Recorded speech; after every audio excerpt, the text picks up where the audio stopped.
एक था एक छोटा सा शांत गांव, जहां हर कोई अपनी अपनी जिंदगी में व्यस्त रहता था।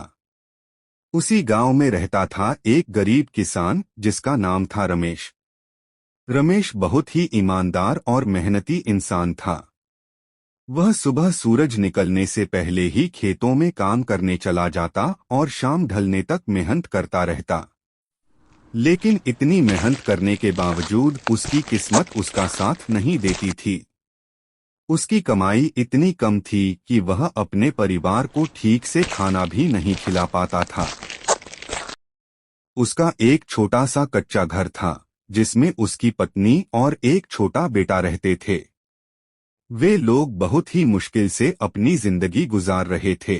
कई बार ऐसा होता कि उन्हें एक वक्त का खाना मिल जाता, लेकिन दूसरे वक्त भूखे ही रहना पड़ता। उनके घर में खुशियां जैसे कहीं खो गई थीं।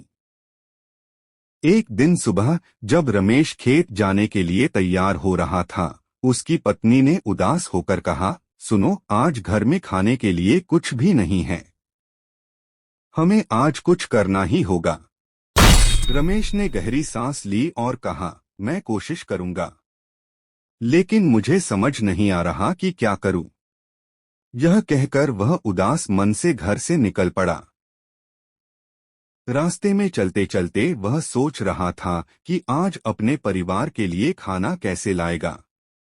तभी अचानक उसकी नजर एक अजीब सी मुर्गी पर पड़ी। वह मुर्गी बाकी मुर्गियों जैसी बिल्कुल भी नहीं थी। उसके शरीर से एक हल्की सुनहरी चमक निकल रही थी, जैसे वह किसी जादू से बनी हो।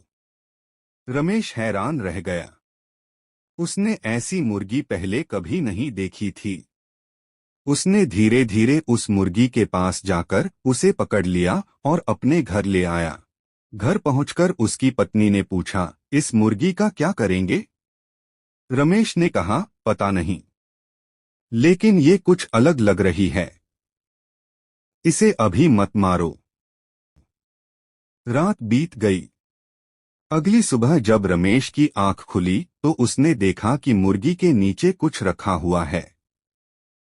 वह धीरे धीरे पास गया और जो उसने देखा उसे देखकर वह दंग रह गया।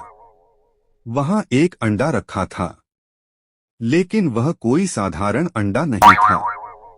वह एक चमकता हुआ सोने का अंडा था। रमेश की आंखें खुली की खुली रह गईं। उसे अपनी आंखों पर यकीन नहीं हो रहा था। वह तुरंत उस अंडे को उठाकर अपनी पत्नी के पास गया।